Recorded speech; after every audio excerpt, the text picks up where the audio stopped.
এতেকাফে আমার ইবাদতের কয়েকটা ক্যাটাগরি আমাকে বুঝতে হবে, যে মানুষ দেখে অথবা দেখে না। আপনি চোখ খুললেন বা বন্ধ করলেন, মুখ খুললেন বন্ধ করলেন। আমার জানা উচিত ইসলামে কখন কথা বলাটা ইবাদত, কখন চুপ থাকাটা ইবাদত, কখন চোখ খোলাটা ইবাদত, কখন চোখ বন্ধ করাটা ইবাদত।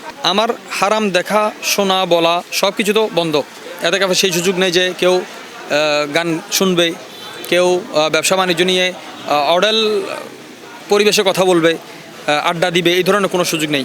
তেলাওয়াত, তসবিহ, আপনি যেই মাসে চুপ থাকলে তসবির সওয়াব পাওয়া যায়, সেই মাসে তসবিহ পড়লে কী হবে? তো আমার ব্যক্তিগত পরামর্শ থাকবে, যিনি এতেকাফ থাকবেন, তেলাওয়াত তো আছে, সময়কে যদি আপনি ভাগ করতে পারেন, আপনি তেলাওয়াতের সাথে ফিকহি মাসাইল শিখেন, হাদিসে পাকের তেলাওয়াত শুনেন, শিখেন, এবং একটা পরিবেশ যাতে মসজিদে তৈরি হয়। একজন মানুষ এতেকাফ থাকা অবস্থায় কেউ যদি তার দুয়ারে যায় কোরআন শরীফ শেখার জন্য, তিনি ওখান থেকে তালিম দিতে পারবেন। দিন ওনার জন্য সহজ, ওনার এতেকাফে যাতে দুনিয়াটা না ঢুকে, এতটুকু বাস, এতটুকু খেয়াল থাকলো।